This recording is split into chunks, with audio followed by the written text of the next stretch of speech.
Yo guys, Beast back with some more beastly content. Today I'm going to be showing you the very best max facility crop farm design in Once Human. This will allow for maximum irrigation and maximum lighting. So to start, you're going to build a 9x9. So what I mean by that is a 3x3 of the little slates here, and I just consider them like three rows per each block. But as you can see here, a 3x3 of the stone marble foundations, and this will be all the area you need to place a maximum amount of facilities that you have. Now, I do have 83 facilities without having any plantation areas placed. Now, I do have some placed on like a little storage area on my roof where it was crops that hadn't finished growing, and I decided to move my farm, and it was so hard to move it with all the facilities there, so I just moved just my house and deleted the rest of it and moved any plants that weren't finished growing yet on top of my roof for now. But as you can see here, what we're doing here is just building the first 3 rows, and we're just taking loamy soil, which only requires boiled water and spoiled food and takes up a lot less space, which allows you to light up a lot larger portion of it with a lot less power used, and be able to light up every single crop that you're growing and irrigate every single crop that you're growing. And I ended up getting it down to 20 watts of power used for this little facility here. Only 20 watts of power, guys. This is a pretty decent facility. 250, it's a little less than 250. So it seems like it's 250 minus 83 at base. So I'm going to say more like 100. So probably like 150 facility plantation here.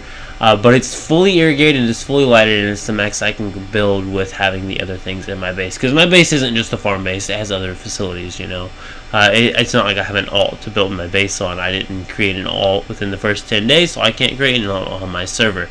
Next season I'm going to, so I can have a farm facility. I think that's just going to make the game a lot better, having an alt for the farm facility. But as you can see, after the first 3 rows, you're just going to plant down 4 automatic irrigation facilities. This is going to be the first 10 watts of power used.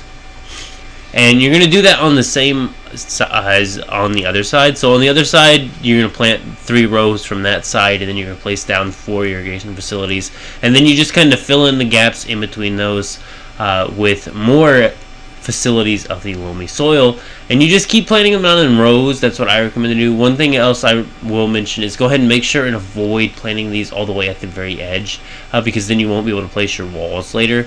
You may even want to build your walls first. Honestly, I went ahead and did this. The walls need to be too high. That's what we're doing here. We're building the first high here. We're going to build a second high. Now, you will see in the video where I have it set as 3 high. I read somewhere where it said that 3 high would give more lighting, but apparently you get 0 lighting now. So if it ever worked, I have no idea. However, do not build them 2.5 high.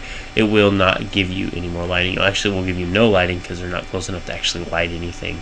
Weird, I know, but yeah. So only 2 stories high of 2 full wall sizes is the best for the lighting. I will say I think the lighting might be overkill here, but I think it's just because the facility is not actually big enough for the lighting to actually spread across enough area. I think maybe like a 4x4, you might be able to spread out a 4x4 lighting setup, and maybe you could spread these out further. And you may want to do a 4x4 if you're doing this on an alt, because you'll be able to have a ton more function facilities. You'll only be missing the 20 for the deviations, as a matter of fact. And I think, well, maybe, the irrigation stuff. But aside from that, you know what I'm saying. So, as you can see here, building the second wall now. I'm not going to show putting the roof on, but as you know, after you build the second wall, you're going to need to place ceiling tiles on top of this to make a roof where you're going to be able to place all your lighting. I didn't show it, but I figured y'all could figure out how to place a roof on top. You just click ceiling tiles and you place it on top. But as you can see, here are most of the walls here already done now. All the irrigation is done. That's right, only 8 irrigators in this setup. We're going to go ahead and go to the top of the first wall and place 2 small ceiling tiles. That way we can place ourselves 2 storage containers here. And they're water tanks. So we actually had to disable the snap grid, but we were able to get these to place on the small square tile. I just like it where it's small because it's just a little small indentation. So this is actually going to be the feed water tanks. This is going to feed from this water tank down to the irrigators, and we're going to run all the pipes later, but for now we're going ahead and getting the feed tanks here itself. The next thing, of course, will be getting water pumps, but I think we might be jumping the gun a little bit. I think we also need to get our water setup itself done. I actually didn't show building my power facility, but I'll just go ahead and explain it to you real quickly. It's pretty simple. 3 full-size stone foundations placed down with 3 of the deviation facilities. We have moved to a polluted zone now so that we have the deviated power from these generators. These are the best generators in the game, and you have to be in a polluted area really to actually use them. So that's why we're in a polluted area now. Plus, when we go collect water from this water here, we're also going to be getting impure acid, which means we're going to have an impure acid farm going on top of the contaminated berries. That means one slot of all of our brewing barrels is going to have impure acid in it. Probably up to 1,000 in the stack, so it's going to have 1,000 on buffer, 10 at a time being used for one acid. It will allow us to place only 3 stacks of contaminated berries per brewing barrel, and maybe even we'll go with like 1 stack per barrel, and then we'll go back through and place maybe half stack, half stack, half stack, and if we have any more left over, we'll just spam them in.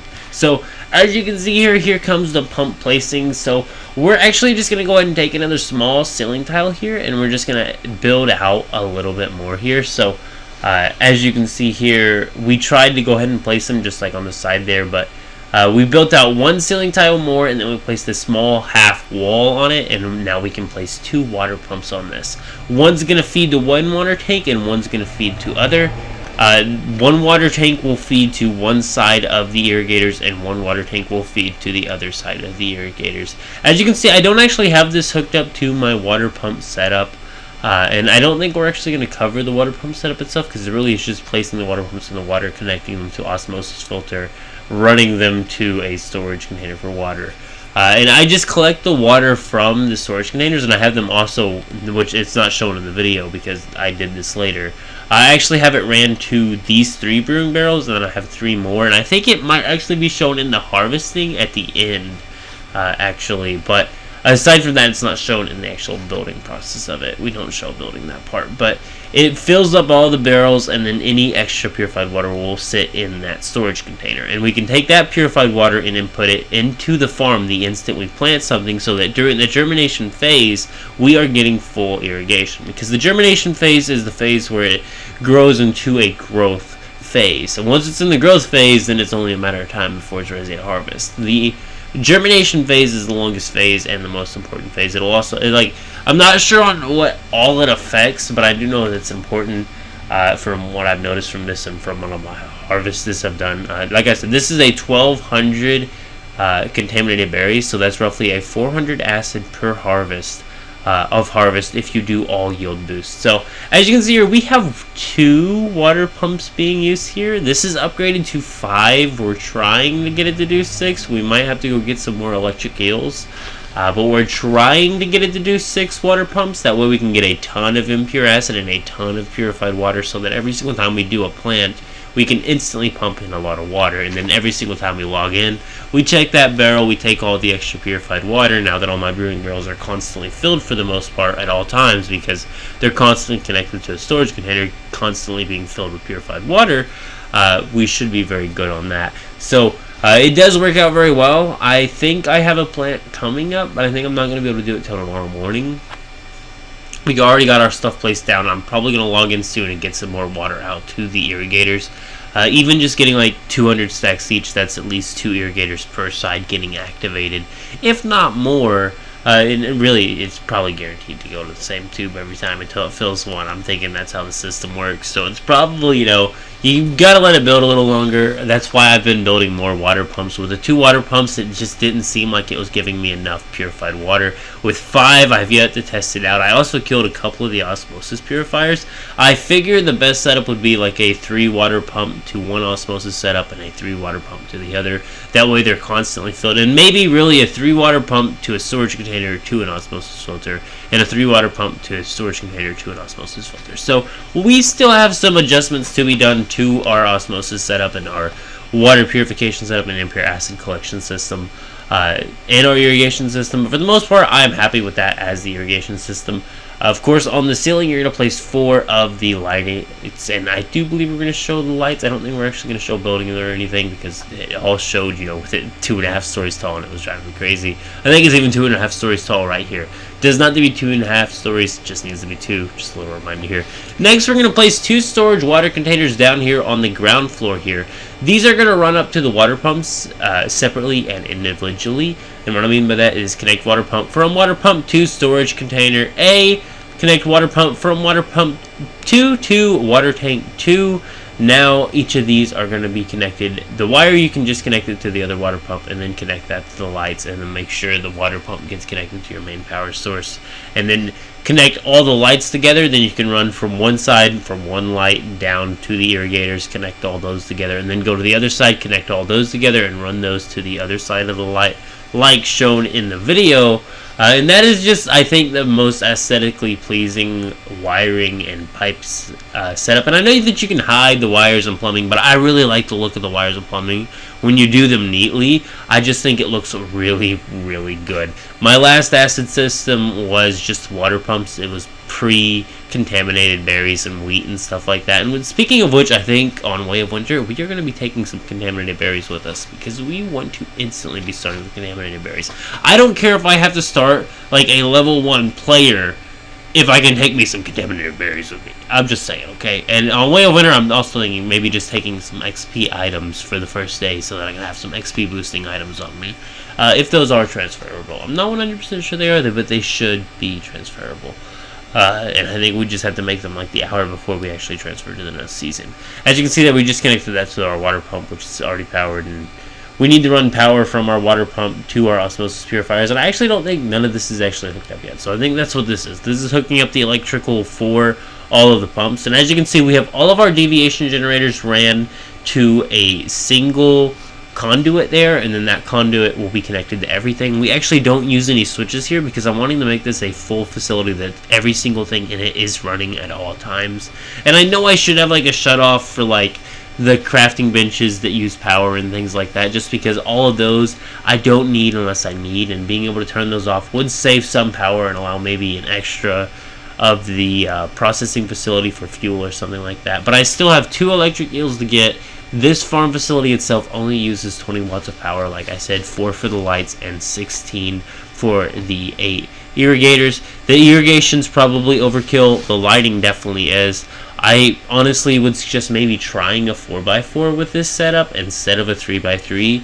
But the 3x3 was able to fill up completely, only if you're doing it all. If you're not doing it all, don't do the 4x4. You can do it in 4x3 super duper easily. I still have more extra room here so that when I do harvest those plants on my roof, I will be able to actually add some more Lvls soil, so maybe we'll get closer to like a 1,300 or 1,400 contaminated berries harvest, which would be very nice.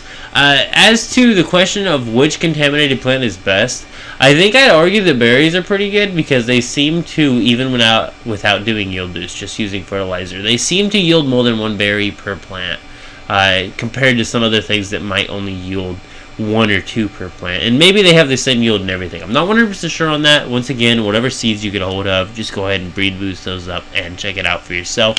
But as for berries, it's about 1,200 for a 150 or 180 or whatever this facility is, crop facility, all being yield boosted, and we will be seeing the yield here just in a minute. Here is the planting phase, and for those of you wondering if it's hard to plant on this, if you do them in rows like I suggest, it doesn't really seem that hard. It did trip me out at first. I will say the very first plant on this took the longest, and the lights, like I said before, we were going to cover that a little bit, they need to be centered like directly in the middle of the ceiling tiles, like that middle tile of the 3x3 on your ceiling. That middle tile, you need to do all 4 corners with the lights, and it will easily light all of the boxes. Once again, it's overkill on the lights because 1 light covers. I did a plant today where I actually checked the lighting, and one of the lights covers like a 90% portion of the farm already, and that would allow me to do literally a 1 light setup and use 1 watt of power for the lighting. But 4 is okay by me. So here we go, collecting some purified water. Now you do see me placing purified water in these barrels manually. I realize impure acid will never ever place into the purified water input slot, and if it did place in the raw materials input, that is exactly where we want it to go. However, it does not. It will stay in the storage container. So check your water storage container if you're doing a setup like that. Some people like to run their water pumps just straight into their irrigation facility, which requires an always on irrigation facility, which means you're kind of wasting water. So as you can see here, we're ready for the harvest now. We just have to wait for our little grocery guys there to go ahead and collect all these contaminated berries. It just looks so nice having them all so close together and in a little condensed room. I wish I could have shown you when they were just first in that room. However, when I got in there, they were already half harvested. I did another harvest after that harvest that we're not going to use the clip of because it wasn't yield boosted.